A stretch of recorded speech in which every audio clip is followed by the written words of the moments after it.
जागतिक स्तरावर गोव्याच्या नावाला कलंक लावणाऱ्या स्कारलेट किलिंग प्रकरणी तक्रार नोंदवून घेण्यास उशीर केल्यानं त्याचा लाभ गुन्हेगारांना झाल्याचा आरोप फियोना हिने केला आहे। त्यामुळे तक्रार नोंदवण्यास इतका विलंब का झाला याची चौकशी आता केली जाणार आहे।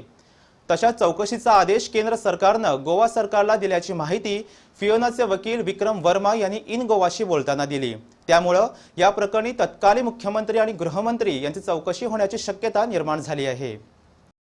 Presently, in this particular case, the trial court has acquitted the accused due to lack of evidence, and what we find that in this particular case, that a lot of evidence has been destroyed by ample time being given to the people who have committed this crime. Now, whether this time given was conscious or unconscious, right, requires some kind of investigation in the matter. Briefly, what we find is that the crime was committed on the 18th of February, and the Goa police tried to pass it off as a case of accidental drowning, while there was ample evidence of injuries, etc., on the body, which was enough reason for suspicion of murder.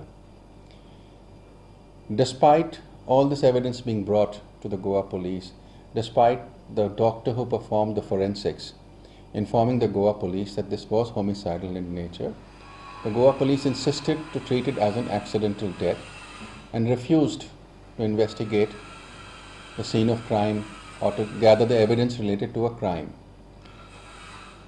Finally, on 9th of March, the Goa police had registered the FIR.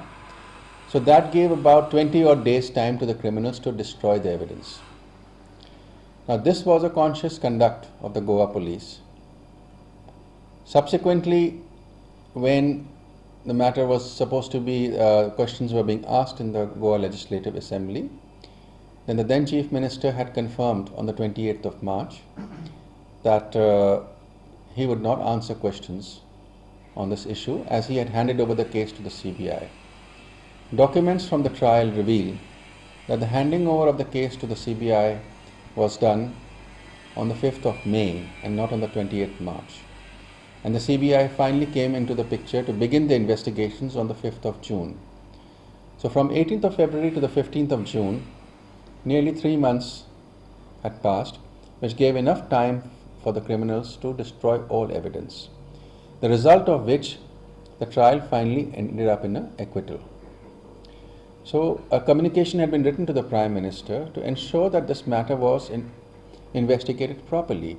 So when a police officer or any authority assists a criminal, right, by providing him enough time to destroy the evidence, so he is in turn shielding the criminals. So if the criminal is not convicted because of lack of evidence, the matter must be investigated that how was the evidence destroyed? Why was a delay in the collection of the evidence?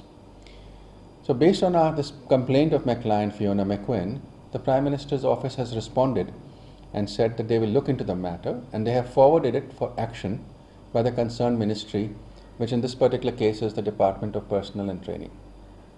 So we hope that now that the matters are in course, that appropriate action would be taken. We have seen too often in the country where a police officer or a politician who wants to assist criminals ensures that the criminals get enough time to destroy evidence.